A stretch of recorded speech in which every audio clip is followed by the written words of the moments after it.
Good morning, friends! Thank you so much for joining me here. Social Security recipients could see a huge increase in monthly benefits very soon. This is just wonderful news for all SSI beneficiaries. Welcome back to my channel, friends. This is your daily news report and fourth stimulus check update.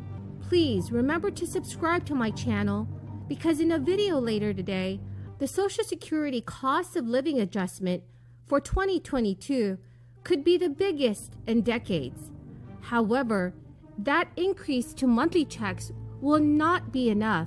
The Senior Citizens League sent a letter to members of both the House of Representatives and Senate this week. The group is ramping up its calls for new $1,400 stimulus checks to be sent immediately to all Social Security beneficiaries.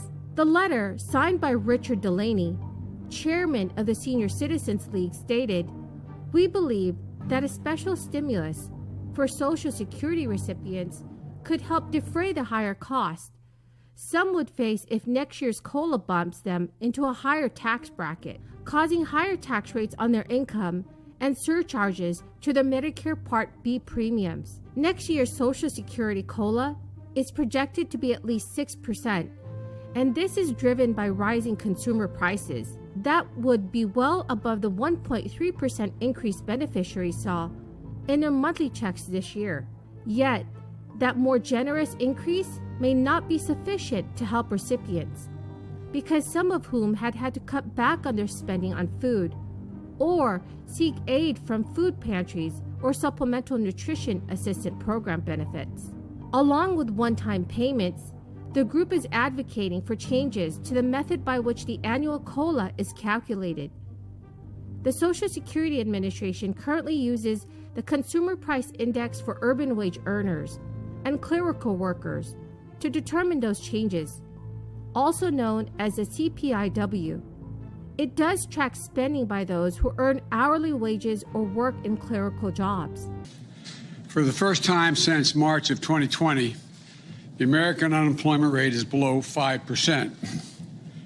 In just 8 months since I became president, in the midst of a grave public health and economic crisis, the unemployment rate is now down below 5% at 4.8%. Let me just repeat that. Today's report has the unemployment rate down to 4.8%, a significant improvement from when I took office and a sign that our recovery is moving forward, even in the face of a COVID pandemic. That improvement was widespread. Unemployment for Hispanic workers was down, and the unemployment rate for African Americans fell almost a full percent, and it's now below 8% for the first time in 17 months. A drop of 496,000 in long-term unemployment is the second largest single-month drop since we started keeping records. The largest was in July. So in the past 3 months, we've seen a drop of 1.3 million long-term unemployed. That's the largest 3 months fall in long-term unemployment since we started keeping records in 1948. More to do, but great progress. And working Americans are seeing their paychecks go up as well. In September, we saw one of the largest increases in average wages paid to workers working Americans on record. Today's report comes one day after the Labor Department found, in the third quarter of this year, the number of layoffs and job reductions was the lowest in this country since 1997. Overall, the unemployment report shows almost 200,000 jobs were created last month, over 300,000 in the private sector, and 26,000 in manufacturing, offset by some seasonal adjustments. However, a different measure, the Consumer Price Index for the Elderly, or CPIE, would more accurately reflect the costs that seniors face. The Senior Citizens League is also calling for legislation to ensure that Social Security could continue pay benefits for the next 75 years. The Social Security Trustees' annual report recently showed that the combined trust funds used to pay retirement and disability benefits will be depleted in the year 2034. Plans proposed by President Biden during his election campaign and by certain members of Congress include similar goals.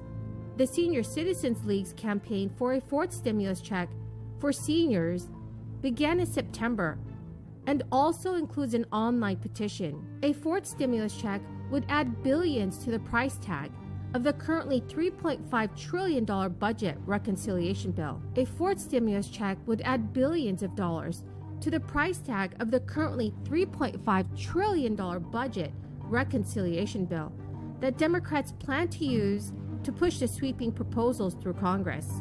Despite overwhelming support in the party for the measure in the future bill, the overall cost has some members calling for a reduction in its size. Specifically, Senators Joe Manchin and Kyrsten Sinema, both of whom would be needed to get the spending package through the Senate on a party line vote. Friends, the key word for this video is LAMP. If you would like to enter today's Walmart gift card giveaway, please make sure that you are subscribed to my channel, like this video, and also comment below the keyword. Thank you so much. Through the planned extension of the child tax credit for the 2021 fiscal year through 2025, families across our nation would continue to receive advanced monthly payments on the enhanced tax provision, which are currently up to $300 per child under the age of 6 and $250 for each kid ages 6 to 17. In a report back in August, calculated that over 12 months, the child tax credit could pump $27 billion into local economies across the U.S., although more populous states would get more funds in general. The credit would have a greater impact in rural communities, which would benefit from higher purchasing power of the cash injections relative to the urban areas. However, Senator Joe Manchin is demanding that his Democratic colleagues prioritize which of these measures to help working families. However, Senators Joe Manchin is demanding that his Democratic colleagues prioritize which of the measures to help working families in the final bill in order to get his essential vote. He wants them to choose between the expanded child tax credit, paid family medical leave, or subsidies for child care, unless Manchin can be swayed to change his mind. It is one of a number of priorities that Democrats are seeking to include in their economic package, but their wish list that includes free pre-K for all 3- and 4-year-olds, paid family leave, 2 years of free community college, expansion of Medicare benefits, provisions targeting climate change, and more, is running into the reality that all Democrats are not on board with the current price tag. Friends, do you agree with extending the child tax credit until 2025? Please leave your thoughts in the comment section below.